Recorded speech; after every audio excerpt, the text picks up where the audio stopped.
Bonjour à tous. Eh bien, nous pouvons encore prendre un instant, comme nous sommes dimanche, pour méditer sur un miracle eucharistique.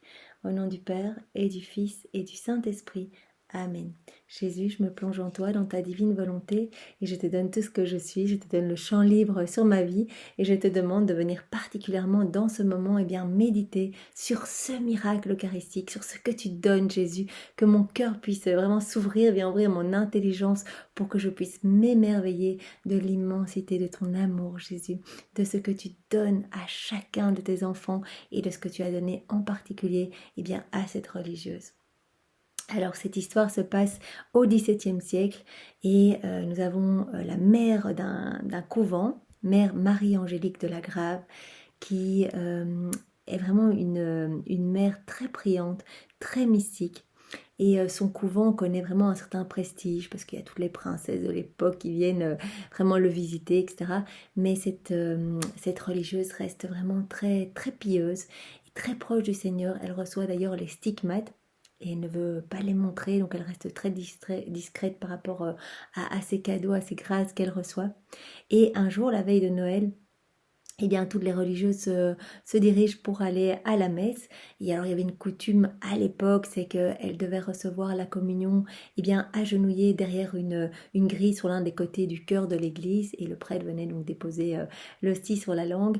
Et à la phrase Seigneur, je ne suis pas digne de te recevoir, bien, l'hostie vraiment s'est détachée, s'est échappée de la main du prêtre.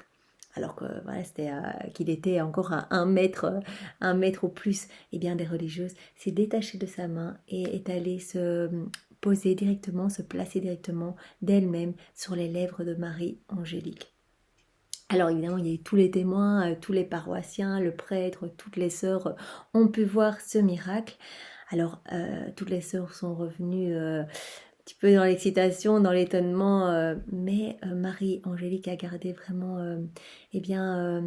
l'humilité. Elle est partie se recueillir dans sa chambre et là, elle n'est pas venue au dîner du soir et, euh, et en fait, elle est tombée comme en extase. Elle est tombée en extase directement. On l'a trouvée allongée sur son lit, le corps raide, les yeux fermés, plongée dans une profonde léthargie. Et elle est restée dans cet état pendant 3 jours sans manger, sans boire, sans parler. Au soir du troisième jour, donc lorsqu'elle a recouvré un petit peu ses sens, on l'a questionnée et voilà ce qu'elle a dit. Jésus-Christ aime tellement l'abaissement, l'humilité. Il aime tellement ça. Dans l'Eucharistie, il s'humilie et il n'a daigné venir à moi que parce que je suis la plus indigne des créatures. Entre la Noël 1683 et sa mort, Marie-Angélique a connu 5 autres communions miraculeuses suivies de ces extases de plusieurs jours d'un profond ravissement. Donc vraiment, je pense que nous avons affaire à une sainte, même si elle n'a pas encore été canonisée ou béatifiée.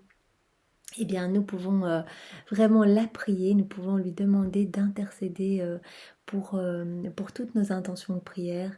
Donc, Mère Marie-Angélique de la Grave, nous te confions toutes nos intentions. Et vraiment, toi qui étais tellement proche de Dieu, et toi qui as pu communiquer, recevoir les stigmates, vraiment partager des signes de sa passion et pouvoir également échanger dans des moments d'extase avec Jésus qui t'a parlé vraiment de l'importance, de l'abaissement, de l'humilité, nous te demandons vraiment la grâce de plus d'humilité, la grâce de pouvoir vraiment nous abandonner complètement au plan divin et faire confiance et vraiment retourner à notre place et que nous puissions voir vraiment Jésus à sa place à lui, que Jésus est notre bien, notre tout, notre sauveur et que nous puissions vraiment lui donner toutes nos vies. Vraiment, ce sont nos demandes et Mère Marie-Angélique de la Grave, nous te confions ces intentions de prière et toutes celles qui ont été déposées sur cette chaîne. Nous pouvons faire un Notre Père, un Je te salue Marie et un Gloire au Père. Notre Père qui es aux cieux, que ton nom soit sanctifié, que ton règne vienne, que ta divine volonté soit faite sur la terre comme au ciel. Donne-nous aujourd'hui notre pain de ce jour. Pardonne-nous nos offenses, comme nous pardonnons aussi à ceux qui nous ont offensés. Et ne nous laisse pas entrer en tentation, mais délivre-nous du mal. Amen. Je te salue Marie, pleine de grâce, le Seigneur est avec toi. Tu es bénie entre toutes les femmes, et Jésus, ton enfant, est béni. Sainte Marie, Mère de Dieu, prie pour nous pauvres pécheurs, maintenant et à l'heure de notre mort. Amen. Que toute gloire soit rendue au Père, et au Fils, et au Saint-Esprit, comme il était au commencement, maintenant et toujours, et dans les siècles des siècles. Amen. Et bien vraiment, Marie, dans la divine volonté de Jésus, nous venons prendre ton humilité. Nous venons prendre vraiment ton humilité.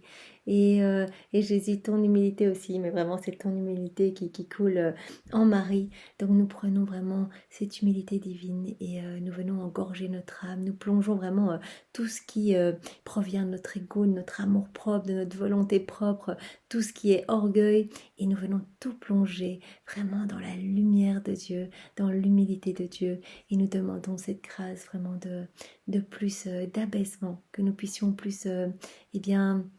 nous abaisser pour recevoir les merveilles que Dieu veut nous donner.